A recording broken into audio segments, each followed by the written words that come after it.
Eu gostaria de saber da sua parte, o que é que o senhor acha disso? Eu acho que é da Identidade social, né? Tem a ver com o que você falou da tríade. Olha, eu não sei se você fez uma pergunta, Mas eu fiz também. é claro que a identidade política, né, ela não pode ser monolítica, não existe polidentidades políticas. Né? Vou filosofar um pouco, você permite? Aristóteles, na política de Aristóteles, ele diz uma coisa interessante a respeito da política. Ele diz, a política grega era uma política para a polis, ou seja, uma política válida para a polis, para as cidades, no sentido filosófico da expressão. O Brasil criou fossos de contradições e de exclusões muito grandes, muito grandes. Você pode imaginar que isso tem raízes na ditadura militar, de 64 a 80, certamente. Quer dizer, a ditadura militar castrou a universidade porque havia os inimigos do governo, e expulsou, neutralizou, prendeu, fez o diabo à parte. Na abertura democrática, nos governos que se sucederam, de Collor até Bolsonaro, há uma democracia meio esquisita, né? Uma democracia que olha travestida de um autoritarismo muito grande. Isso não é o governo atual, dos governos anteriores também. Quer dizer, não se resolveu a questão da polis. Eu acho que as identidades, elas entram nesse poço de contradições. Né? Temos pela frente um problema mais claro, mais nítido, talvez, quando ouvimos a palavra do ministro da Educação. Isso é para deixar qualquer democrata, não é? Não que os ministros da Educação, a não ser o Janine, que tinha um cabedal filosófico mais interessante, os ministros da Educação, salvo pouquíssimas exceções, não fizeram muito pela educação. Ao contrário, favoreceram o modelo da fragmentação. Né? Então, eu acho que o que cabe aqui é uma resistência democrática a qualquer tipo de declaração desse tipo. Mas ainda é cedo para dizer o que vai acontecer, é o que eu acho. Né? Mas temos que resistir a essas questões. Talvez a escola sem partido talvez seja mais imediata, porque ela está tramitando aí. Né? Ela está cada vez mais ganhando corpo. Está ganhando corpo. Então a democracia tem que ir contra essa questão. Mas tem muita gente que adora, viu? Na universidade, inclusive. A universidade também não é esse paraíso democrático de resistência. Ao contrário. Vou citar outra pessoa. Posso? Pode. Eu gosto muito de um pensador chamado Eduardo Said. Eduardo Said é conhecido aí na bibliografia por escrever um livro chamado Orientalismo, onde ele desfez um pouco os preconceitos contra o dito Oriente. Ficou famosíssimo por isso. O Oriente sempre foi um problema, inclusive para o Marx, no século XIX. Marx não entendia muito bem o que ele chamava de Oriente na época. Bom, mas o Said escreveu um livro chamado Representações do Intelectual. Isso vai para a universidade, para a escola, em geral. E o Said é um conjunto de programas de rádio. Eu adoro rádio, escuto rádio até hoje. É um programa da BBC de Londres. Então, quando você fala assim, se isso aqui fosse um programa de rádio, o ouvinte não estava vendo o gesto, o olhar, a gesticulação, o cabelo, a água, o óculos. Mas o programa de rádio é mais livre, né? É mais solto do que o programa de televisão. Televisão tem, eu faço televisão também, eu sei. Televisão tem timing. Tem coisa, não pode falar mais do que. Depois edita a coisa, você fala uma hora, vira 5 minutos. Estou exagerando um pouco. Mas Said disse uma coisa importantíssima. Talvez porque ele teve uma colaboração durante muito tempo com o maestro Daniel Barenboim, que é um dos grandes maestros do mundo. Então, eram amigos muito íntimos e eles tinham um sonho que não foi realizado, por sinal, porque o Said faleceu antes, de construir uma orquestra sinfônica no domínio da arte, composta de da maior parte dos países do mundo, para fazer a premiere da orquestra na faixa de Gaza, Jerusalém da Palestina. Nunca conseguiram fazer isso. E o Said morreu antes. Nesse livro, Representações do Intelectual, traduzido por um manauara, que é o Milton Atum, escritor, que foi ele que traduziu o livro. Ele fala do intelectual, tem 2 tipos de intelectuais. O intelectual que adere à convenção. Convenção aí é a doxa dominante. O bolsonarista disfarçado de democrata, o esquizofrênico disfarçado de revolucionário. Então, e fica dizendo sim à convenção, ao poder. Sim, sim, sim. Adere. E tem um outro tipo de intelectual, que diz a verdade ao poder. Então, 2 tipos. Um que adere à convenção e o outro que não adere e diz a verdade ao poder. Esse segundo tipo é movimentado pela lógica da audácia. É preciso ser audacioso para dizer a verdade ao poder, venha a ele de onde vier. Emane ele de onde vier. Dizer a verdade ao poder. O Said fala, claro, ele é um escritor, músico, a essência do intelectual, o verdadeiro intelectual, é sempre exílico. Exílico.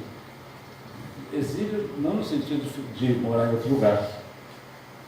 Às vezes isso acontece. Então, nesse livrinho precioso, se vocês puderem comprar, não deixe de comprar, traduzido pela Companhia dos Letras. Ele cita, por exemplo, o caso de Adorno, que escreveu muitas coisas importantes no exílio. Cita o caso do Freud, que fugiu do nazismo e foi morar num país que o acolheu. E outros pensadores que foram muito importantes e escreveram e transformaram o exílio não numa coisa de descabelar, tirar o cabelo e se jogar no rio, mas ao contrário, de ampliar a função da criatividade. Então você vê, esses filósofos, eles sempre trabalham com essas nuances. Né? O Prigogine, nesse livro daqui, publicado em Belém, diz assim, o homem tem 2 funções. Função no sentido psicanalítico, né? Da freudiano. A função da criatividade, que diz a verdade ao poder, que levanta a voz, que defende os seus pontos de vista, que consegue espiralar as ideias. E tem uma pulsão, que é a pulsão da repetição. Repete as coisas. Repete o que foi dito, repete aquilo que foi já consagrado, e fica repetindo e não cria nada. Então, a pulsão da criatividade, não é que ela deve se sobrepor à pulsão da repetição. A gente vive repetindo. Nessa breve consideração que eu fiz aqui, eu repeti o Freud, falei do Adorno, repeti. E levei o raciocínio para uma outra ideia. É a pulsão da criatividade, que está imantando que os pensadores, quem são os pensadores que você elege como seus? A gente podia fazer uma pesquisa de campo aqui. Quais são os 10 melhores? Os 10 que você acha que são aqueles que vão realmente imantar a sua vida. Né? Eu citei alguns que são os meus imantadores, aqueles que me animam a refletir e a ficar um pouco mais audaz do que eu era anteriormente. Então, essa ideia do poder É uma questão muito complicada. O poder acadêmico, esse micropoder que nos Foucault, não quer dizer absolutamente nada, e que às vezes é investido de um narcisismo, de um orgulho desmedido, mas esse poder não quer dizer nada, ele é um elo dentro dessa produção de saberes que comanda a vida da gente. Nós vivemos produzindo esses saberes. Né? E a criatividade nos leva para territórios, por vezes, inesperados. O Hölderlin, eu sou filósofo, o Hölderlin tinha uma frase onde ele dizia o seguinte: lá onde está o inesperado, surge uma coisa nova. A gente deve sempre procurar o inesperado. Eu gosto muito de literatura e das artes. E nesse negócio lá do operador, eu comecei a falar do Machado de Assis, dos engenheiros. Machado de Assis, um escritor maravilhoso, né? Cada conto, cada beleza. Ele tem um continho, assim, vocês basta olhar no algoritmo do Google, né? Machado de Assis, o conto se chama O Espelho, uma teoria da alma humana. Você lembra? O conto termina assim: aquele Ofélios que se reúne com aqueles amiguinhos deles, no princípio não dão um nome para ele chega em casa, diante do espelho, com a roupa de Ofélios, ele põe a roupa e ele percebeu no espelho que ele era outro. Então, é um belo conto para ilustrar essa duplicidade, essa dialogia, faz parte de todos nós. Basta querer ativá-las. Respondi mais ou menos. Saí pela filosofia. Já deu uma aula. Renato. Onde vem?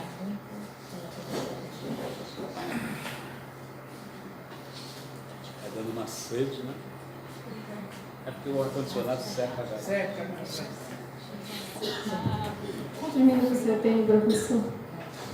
Quantos minutos eu posso... porque eu tenho uma colocação e uma pergunta após a minha colocação. Posso Ele é o fazer? coordenador. Seja breve, seja rápido. É por isso que eu estou perguntando. Professor, eu amei as suas falas por conta da antropologia e atualmente eu estudo a teoria antropológica do didático do Chevalá dentro de um objeto de pesquisa que nós chamamos de engenharia didática reversa, e dentro da engenharia didática reversa a gente estuda o matapi, que é um objeto cultural. Bom, mas a minha questão está em uma das suas falas, que eu até quero fazer uma colocação com relação a isso. Quando o senhor diz formação que una a parte com o todo, tem que ser aberto, não tem que ser muito prevista, planejada. Bom, quando nós nos propusemos, aí eu vou só dizer um breve relato dessa pesquisa de campo que eu estou realizando com relação à minha pesquisa de tese. A engenharia didática reversa já é um conceito que vem da engenharia reversa, lá que o pessoal da computação utiliza, então nós trouxemos ela para o ensino de matemática, só que aí não vai só ser a questão da matemática que vai aparecer. Bom, o que seria essa questão da reversa? Ela vai fazer esse trabalho do concreto com o abstrato concreto, mas não só isso, mas é construir e reconstruir práticas em prol de desenvolvimento da educação do campo, porque eu foco em educação do campo. Então, nessa pesquisa de campo, nós propusemos para a formação continuada de professores, e nessa formação continuada de professores, nós, então, sentamos e escolhemos um grupo de professores que não fosse só de matemática. Aí, quando o senhor fala, identidade não só de professor de matemática, mas tem que ser o do professor. Eu digo isso porque quando eu fiz meu seminário de pesquisa 1, o professor Tadeu esteve na banca. E ele estuda sobre isso, e lá numa das falas de um dos autores, inclusive da Mônica Molina, ela fala identidade do professor para trabalhar com a educação do campo. Mas essa identidade do professor para trabalhar a educação do campo, aí ele colocou, frisou lá. Quem é esse professor que vai trabalhar com a educação do campo? É esse professor que tem que relacionar tempo escola com tempo comunidade, da pedagogia da alternância, que é uma discussão. E aí eu fiquei lendo e refletindo sobre isso. Então, quando fui para campo, nós decidimos fazer o seguinte, que na formação continuada, para trabalhar com a construção do Matapi, não fosse apenas só professores de matemática, mas como tivesse professores de biologia, de física, professores dos anos iniciais, por conta justamente desse profissional que vai trabalhar com a educação do campo, que não é só o professor de matemática. E aí, ainda estamos no quarto encontro, e nesse nós estamos percebendo os saberes que estão aparecendo, saberes da física, saberes da matemática, os saberes da química. Então, eles estão fluindo. E aí que o Chevalá chama da matemática mista, que a matemática mista é esse contato com o mundo, é trazer o estudo desses saberes, como o senhor disse, com relação ao Edgar Morin, é unir esses saberes. Então, a gente está podendo verificar isso. Isso é muito interessante quando o senhor fala, fazendo essa união da parte com o todo, porque no final a gente quer mostrar que esse tempo escola e comunidade é só um tempo. Eles não são separados, mas eles estão em conjunto. Inclusive, o pessoal da ilha, que trabalha com construção do Matapi, está fazendo parte desse processo de formação. Bom, então, nesse sentido, fui atrás também para entender essa identidade. Mais uma vez, além dentro do processo da formação, se essa identidade desse professor que ensina a educação do campo, ela tem relação com o hábito de Pierre Bourdieu, no sentido do hábito individual, do hábito coletivo. E aí, nesse sentido, é que ele pergunta porque também a teoria antropológica do didático, da qual a gente estuda, do Chevalá, ela trata também dessa teoria do Pierre Bourdieu. Então, a gente faz essa ligação. Só para tentar entender que, embora não seja objeto da minha tese, mas ela está ali. É incrível porque ela começa a aparecer e o professor colocou aquilo ali como observa bem esse fenômeno aqui, como isso vai se dar. Renata, antes de passar para Edgar, eu queria que você, assim, fosse bastante objetiva, assim. O que é que você gostaria de perguntar para Edgar?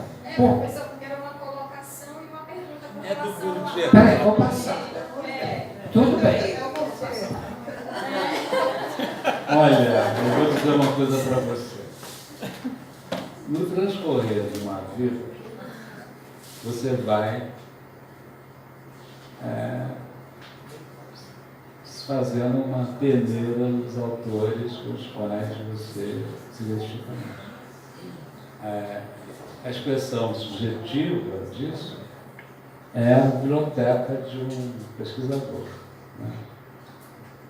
O Borges, o famoso escritor argentino, tem um texto clássico, que se chama Biblioteca de Babel, né? E lá ele mostra que a biblioteca nada mais é do que uma expressão egóica, uma expressão do sentido que o sujeito vai tendo na vida. A posição dos livros na biblioteca são testemunhos disso. Eu vou dizer uma coisa para você, muito francamente, você já deu um sorriso aqui, eu não tenho nada a ver com o senhor Pierre Bourdieu. Eu acho que a noção de hábitos é uma noção cartesiana que encarcera o objeto em normatividades.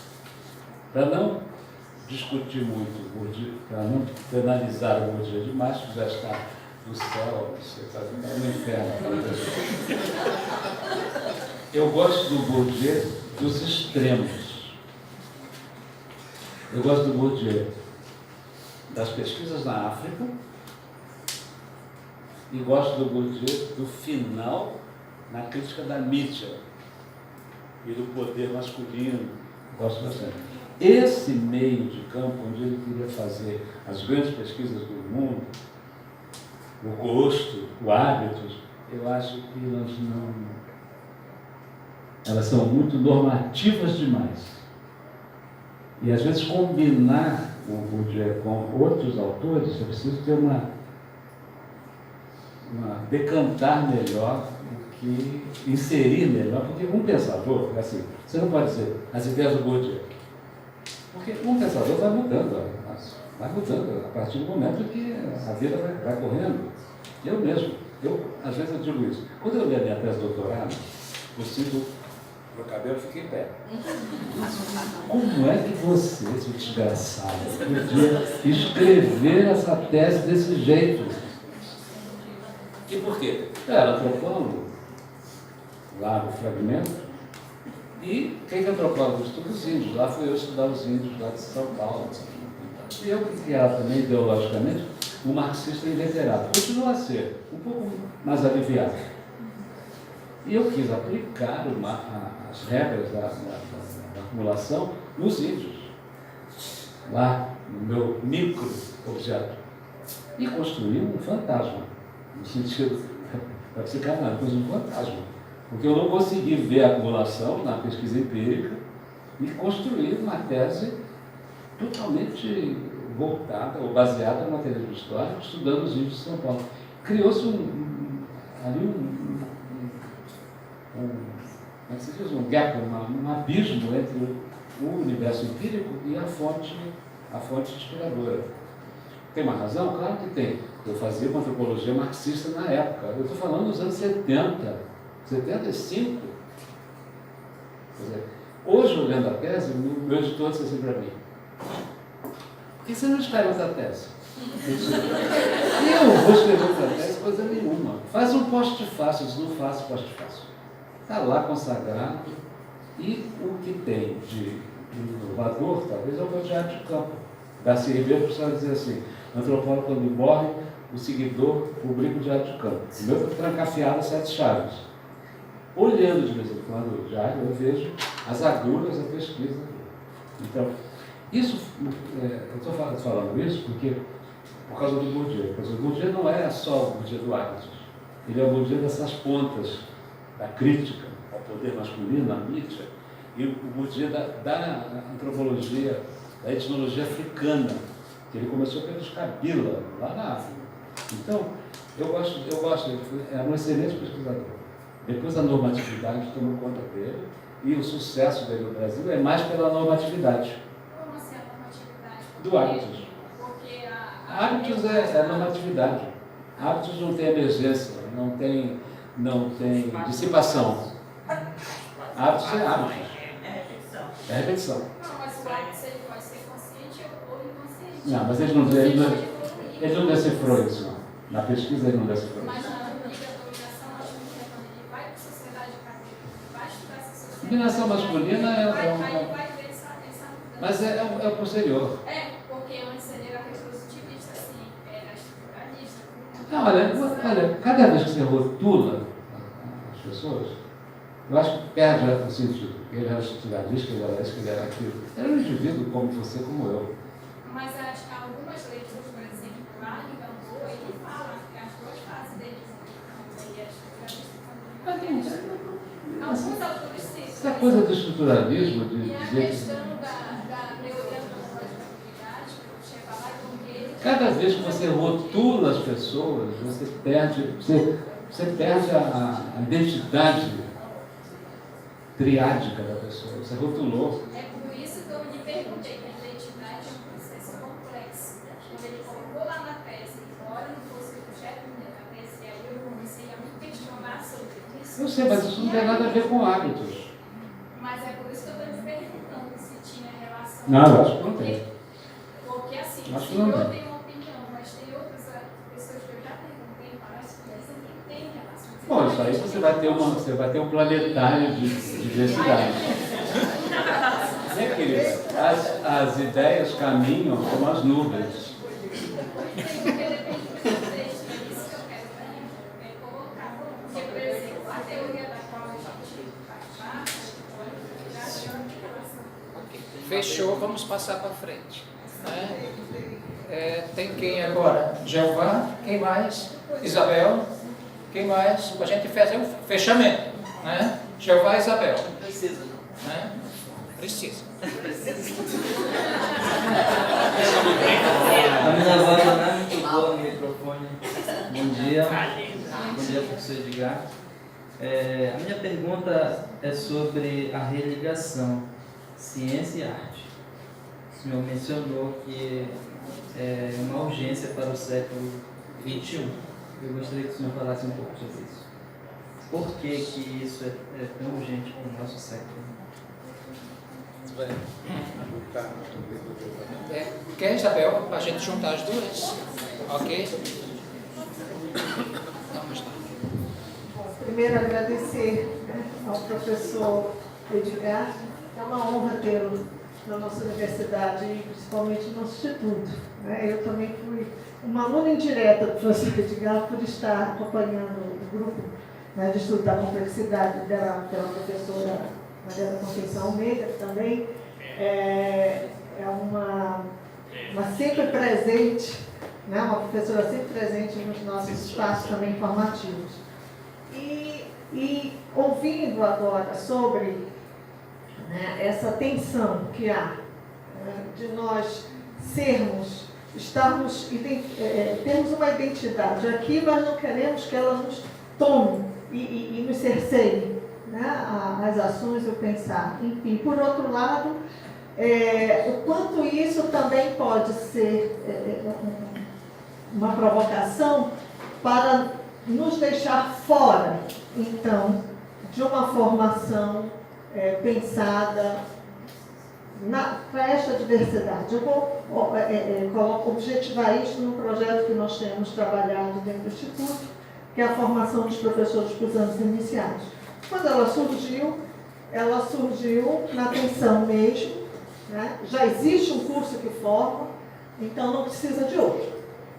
E o curso, então, pensado por nós, tinha o desejo de ser um outro sim, em que não abrisse mão da especialidade, né, não caísse no lugar da generalidade, mas que ele não fosse tão fechado ao ponto de que, então agora a gente vai fazer os mini especialistas numa formação.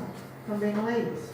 E essa tensão ainda perdura, né, para essa construção nossa, desse grupo que, embora conseguiu dentro da universidade ser aceito, então nós temos um curso vigorando desde 2009, mas nós temos o desafio interno deste próprio grupo, né, em fazer uma formação que ela possa não ser generalista, né, mas tampouco ser especialista demais, né, e fechar um tudo. Então, nessa relação, né, qual a vigilância para nós mesmos formadores, então, para que possamos não atravessar essa fronteira sem cair na generalidade, enfim, e sermos nós mesmos traídos, né? Porque nós não queremos isso. Não é isso. Né? Como se pensar assim, estar nesta formação, pensando nós como formadores de professores para esse cenário futuro? Nossa, dificuldade, né?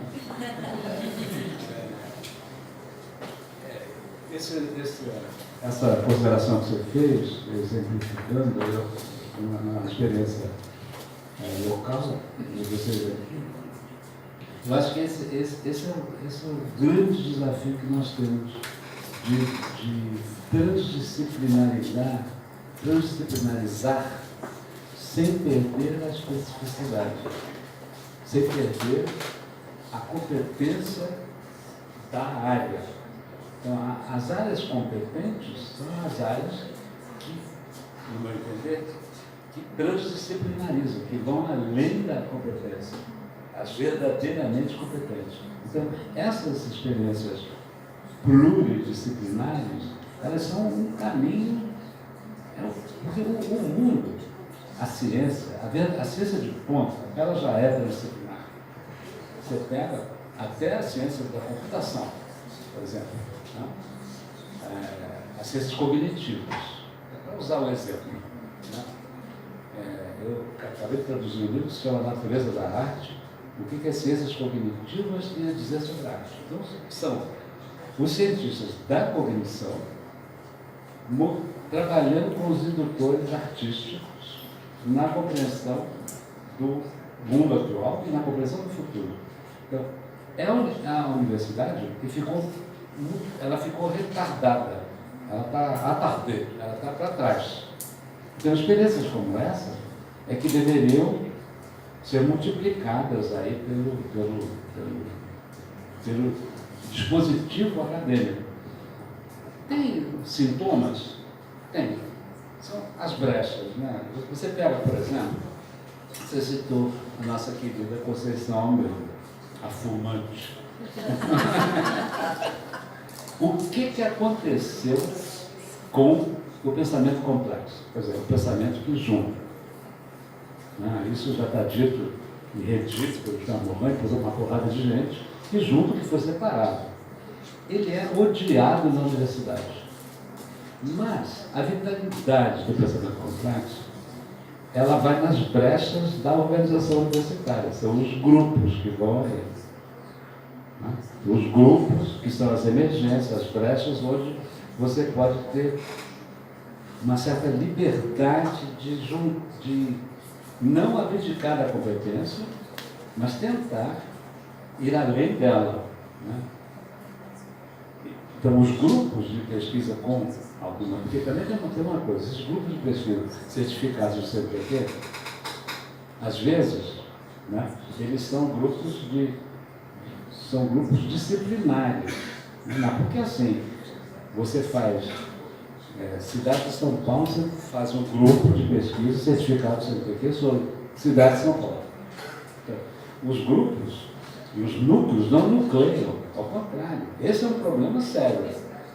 Na PUC você tem, acho que são 100 e tantos núcleos certificados, que não nucleiam, não combinam a experiência da competência com aberturas cognitivas que vão de caráter mais amplo. Esse é um problema sério. Mas elas continuam vicejando por aí afora, no Brasil inclusive. Tem um problema com a vigilância cognitiva? Tem. Porque realmente você citou aqui a área 46, né? 46? É a área da matemática. Não, Ensino. ela É ensino. é ensino. Ela Pois está é. na multidisciplinar. Como ela não era matemática, ela não era ciência, Pois é. nem educação, ela foi para lá. O multidisciplinar ficou sendo o depósito daquilo que não enquadra na classificação. A classificação está no século passado. Por exemplo, eu comprei o famigerado currículo Lattes. Eu acho que é famigerado mesmo. Eu tenho um funcionário da PUC, eu dou para ele 500 pau por semestre, 500 no primeiro, para ele fazer. Eu viajo muito, faço muita coisa. E ele faz o currículo Lattes. Eu não consigo me enquadrar na antropologia. Você olha a área, você sabe 46, não sei qual é a área da antropologia na caixa. Até assim, teoria antropológica, etnologia indígena, não sei o que, não sei o que. Eu não faço nada disso. Eu faço epistemologia dos sistemas complexos. No currículo da Lattes, há uma abertura lá para você criar uma área. Eu fico nessa coisa. Aí o programa de pós-graduação acha que isso não é avaliado pelo comitê científico. Então você vive uma contradição também. Mas eu acho que na brecha você vê essas possibilidades. O ideal seria que essas brechas se consolidassem em coisas para valer. Algumas instituições conseguem fazer, outras não. E assim a contradição continua em movimento. Acho que é por aí. Mas é difícil você combinar a expertise diária com uma abordagem, como isso que ela estava falando, uma abordagem mais pluridisciplinar. Mas tem que ter mudança no currículo, é evidente. O currículo, a formação tem que ser mais complexa, vamos dizer assim. Aí que entra a questão da arte. A arte, ela tem a grande qualidade. Quando eu falo arte, aqui eu falo pintura, literatura, cinema, teatro, todas as expressões artísticas no sentido amplo da palavra. Elas são o domínio da metáfora.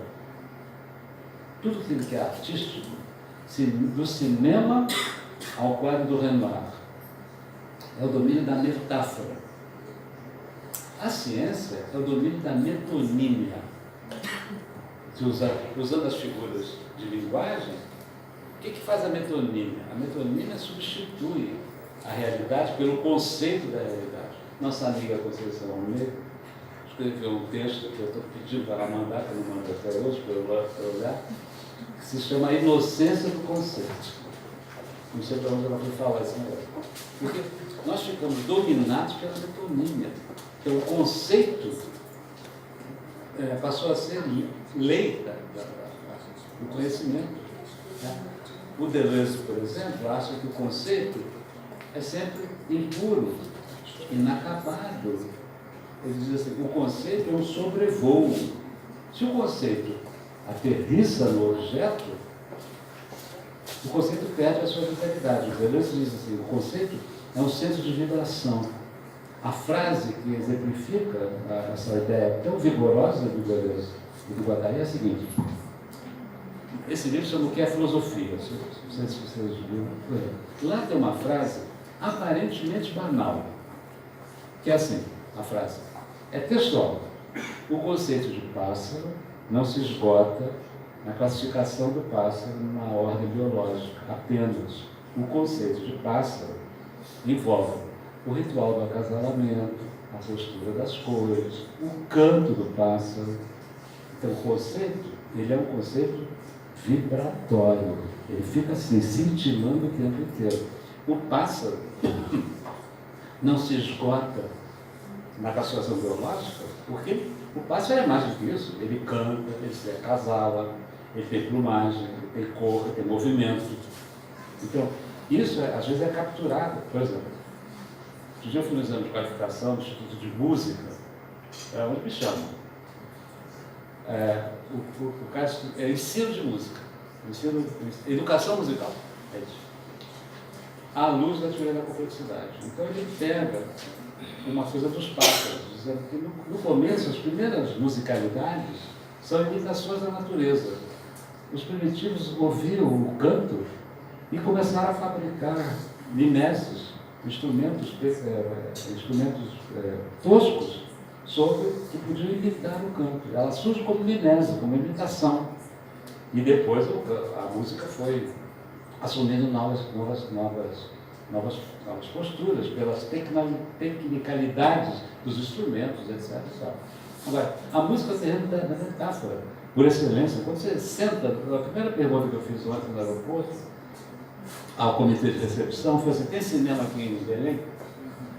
Porque eu não consigo estar fora do cinema, entendeu? Porque no cinema, o Mohan tem um texto clássico sobre isso, que chama O Cinema ou o Homem Imaginário.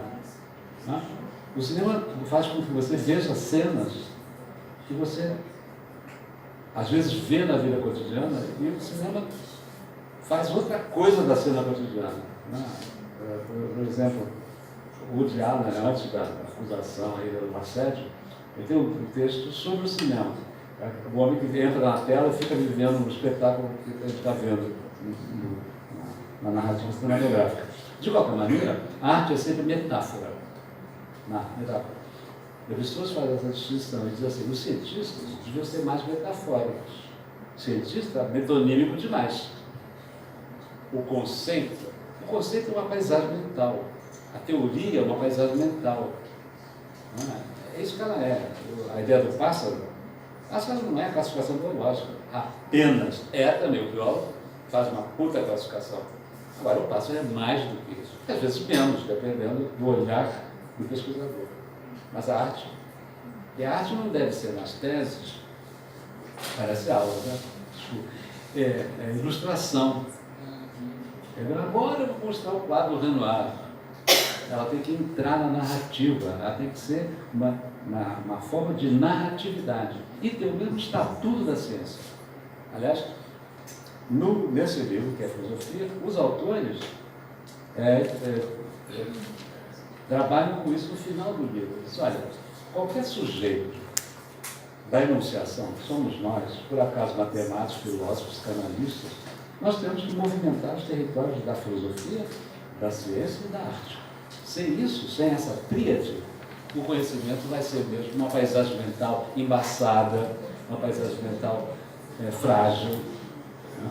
E arrogante ao mesmo tempo.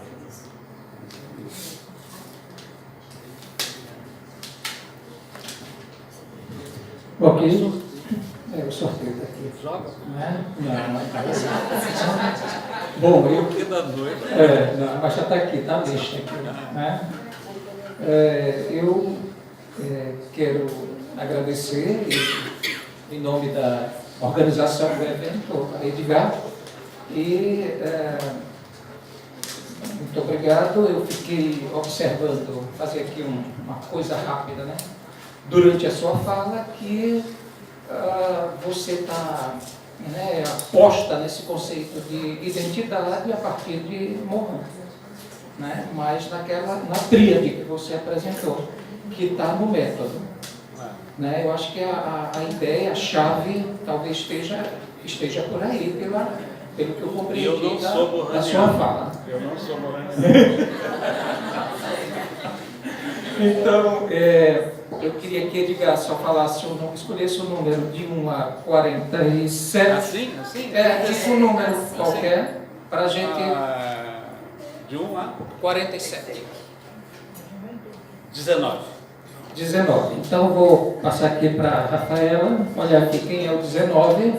Se não estiver aqui presente, vamos fazer outro número. Não está. Francisca Janice dos Santos. Eita!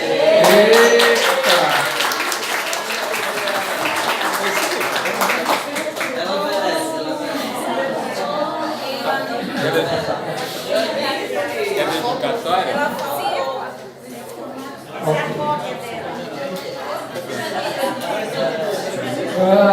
Dizer também que esse livro aqui, autobiográfico de Edgar, quem tiver interesse, só me procurar. São 5 exemplares, R$50, tá? Cada exemplar. Caro, né? Quer sortear sorteia uma biografia. Podemos sortear também uma biografia. Né? Vamos ficar para dizer um número aí, a gente faz aqui. Não 19. Não 19. Não pode repetir, né?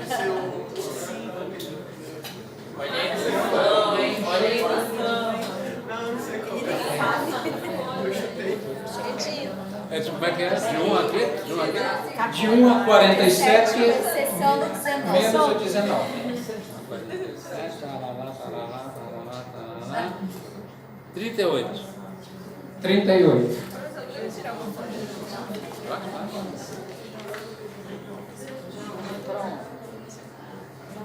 Raquel Soares Rego Ferreira.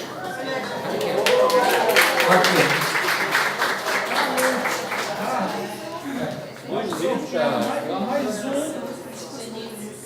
Mais um espiral de ideia, mas eu só dou amanhã para a pessoa que ganhar. Que é meu, que eu tenho extra lá em casa. Tá bom. Mas Eu tá... Diga um número. Como é seu nome? Seu número aí. É 29. Tem alguém? Marcos Guilherme Moura. Tá bom. Lembrando que esse livro o professor irá vai trazer amanhã. Eu fico tranquilo. Vai dar tudo certo.